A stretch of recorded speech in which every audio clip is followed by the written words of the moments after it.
बिस्मिल्लाहिर्रहमानिर्रहीम अस्सलाम वालेकुम रहमतुल्लाहि व बरकातहू। जनाब अज माशाअल्लाह जी दो बकरा की लाट आ गई ने 2026 की कुर्बानी ते लगन वाले बिल्कुल जायज़ और मकूल राइट ते इंशाल्लाह मिल जासन। बाकी जनाब डिमांड इंशाल्लाह दसांगे, वीडियो नाल रवना, वीडियो स्किप नहीं करना कि तुहानू अच्छी तरह इन्फॉर्मेशन हो सी। बाकी जनाब दोस्तों को मेरी छोटी सी गुजारिश है कि जो मेरे दोस्त इस चैनल पर नवे ने मेरे चैनल फौजी गोट फार्म को लाइक सब्सक्राइब और बेल आइकन जरूर प्रेस किया करो कि इस तरह की खूबसूरत और प्यारी वीडियो बा आसानी भी तक पहुँच सके।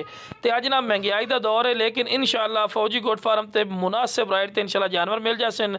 गोश्त का वजन कम अज़ कम इन्हों 17 किलो गोश्त है इस टाइम, ठीक है ना जी। बाकी हाइट 31-32 इंच। डिमांड करो मेरा बिरा इन्हों की डिमांड करते पे 1,20,000 रुपया, ठीक है। लेकिन 1,20,000 फाइनल नहीं है, इंशाल्लाह प्यार मुहब्बत हो जाए। पक्के खीरे फेस ब्यूटी जबरदस्त है क्योंकि दिन तो बिल्कुल थोड़े रह गए थे जनाब।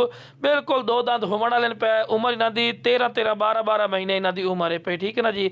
हम डिमांड तो दसा भी 1,30,40 भी कर सकते, लेकिन मेरा बिरा फायदा कोई नहीं। जिस भाई को चाहिए जनाब 55-55,000 रुपये सिर्फ डिमांड कर रहे हैं जी। बिल्कुल मुनासिब रेट ने 55,000 फीट डिमांड करते पे हैं।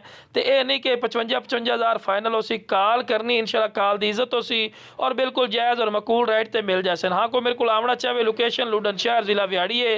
लुडन मेन अड्डे ते UBL बैंक और PSO पंप के सामने इतने मेरा बिरा आके भी जानवर ले जा सकते हैं। बाकी कार्गो आखो तो कार्गो की सहूलत जी है आल पाकिस्तान माशाल्लाह जी मौजूद है।